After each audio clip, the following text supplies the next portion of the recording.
1300 hours, Pakistan Standard Time. Assalamu alaikum. This is Radio Pakistan, the news read by Ali Ahmed. First, the headlines.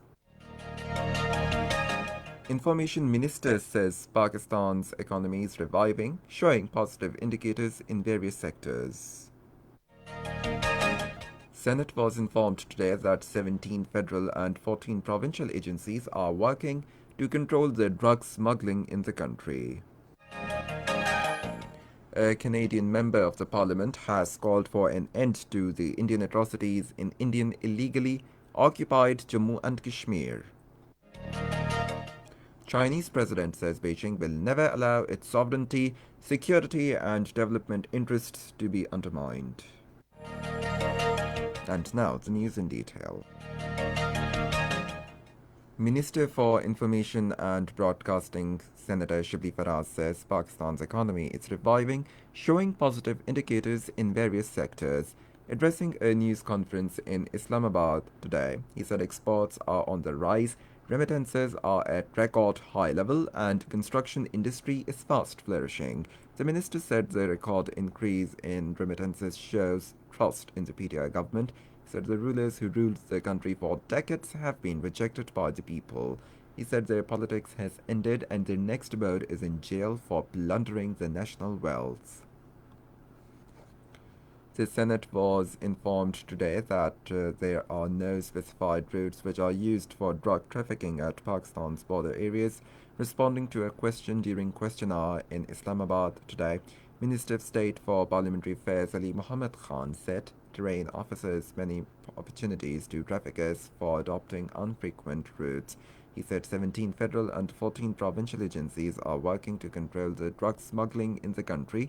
He said intelligence network of anti-narcotics force has been expanded inside main cities to locate and hunt drug smugglers. He said FM 101 dedicated time from 3 p.m. to 4 p.m. has been earmarked to ANF where masses are being given awareness on drugs and its adverse effects. Responding to another question, Minister for Parliamentary Affairs Ali Muhammad Khan told House that government is taking special initiatives to maximize registration of females. In the National Assembly today, Speaker Asad Qaisar said it is the collective responsibility of the Treasury and opposition benches to respect the decorum of the House.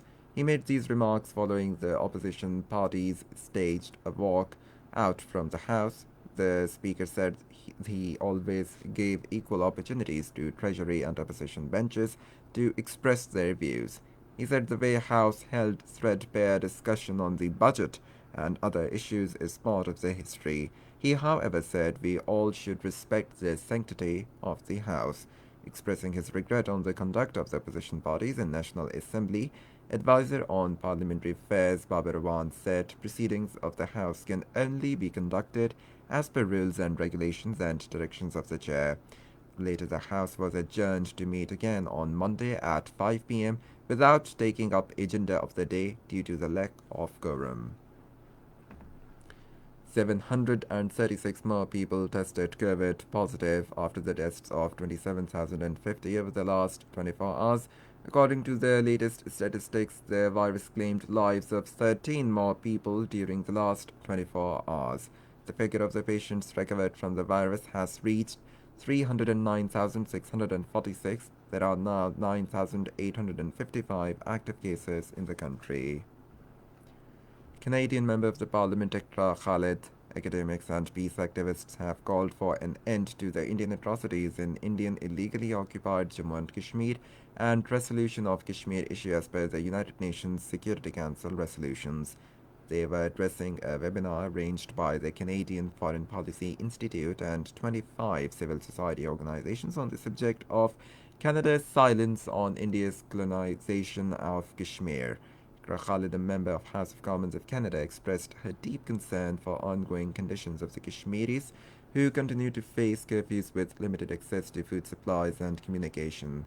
She said Canadian government is deeply concerned with the escalation and detentions, and our Minister for Global Affairs met with Kashmiri Canadians to directly hear about their first-hand experiences and plight of their families and loved ones stuck in the deplorable situation. Chinese President Xi Jinping says China will never allow its sovereignty, security, and development interests to be undermined. Speaking at the 70th anniversary of deployment of Chinese troops to the Korean peninsula, Xi said any act of unilateralism, monopolism, and bullying would only lead to a dead end. Xi also called to expedite modernization of country's defense and armed forces, saying without a strong army there can be no strong motherland.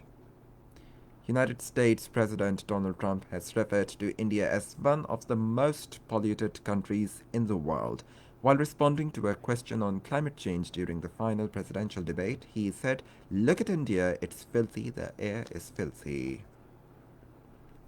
In Syria, 15 people have been killed in a United States-led drone attack that targeted a meeting of rebel commanders in Idlib province. And that is the end of the news. For more news and analysis, log on to our website radio.gb.pk and also watch live video streaming of our bulletins on the link facebook.com/Radio Pakistan News Official.